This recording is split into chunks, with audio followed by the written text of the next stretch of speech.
Nous poursuivons dans un monde d'entrepreneurs avec un entrepreneur multirécidiviste et professeur à HEC Montréal, Claude Hanan, bonjour. Bonjour Thomas. Dans cette chronique, pour cette semaine, vous êtes venu nous dire qu'on n'a pas besoin d'argent. On entend beaucoup d'entrepreneurs nous dire « je cherche à lever des fonds, je cherche des investisseurs, je vais parler à mon banquier ». Vous vous dites pourquoi ? Eh bien, vos auditeurs vont dire, il est fou cet homme-là de toujours remettre en cause beaucoup de choses. Eh bien oui, j'ose remettre aussi en cause ce fameux paradigme de dire « oui, on a besoin d'argent, les banques ne nous suivent pas, on a toujours plein de bonnes idées que personne ne veut financer ». Eh bien, c'est un faux problème. Pourquoi c'est un faux problème ?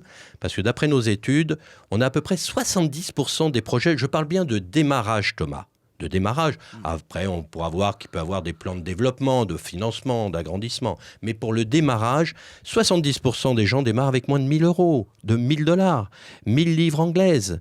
C'est le minimum avec quoi on peut démarrer. Comme j'aime dire aux gens, soyez squidgy au coin d'une rue à Montréal ou à Paris et vous allez ramasser de ça durant un week-end ou un peu plus. Ou demandez à vos parents ou aux grands-parents.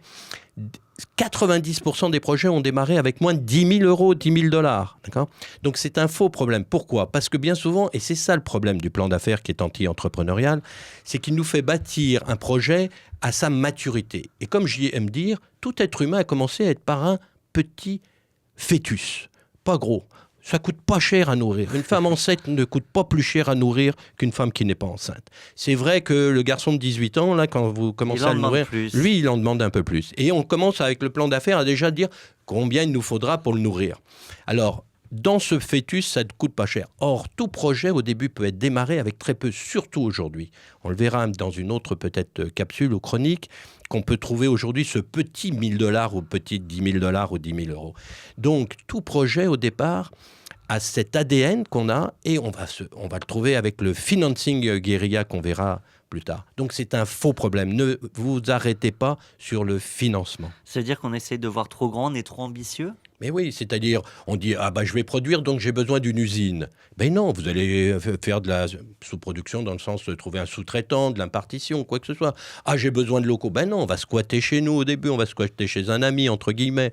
J'ai besoin de personnel. Ben non, on va les payer à la commission au début, donc on n'aura pas besoin d'argent.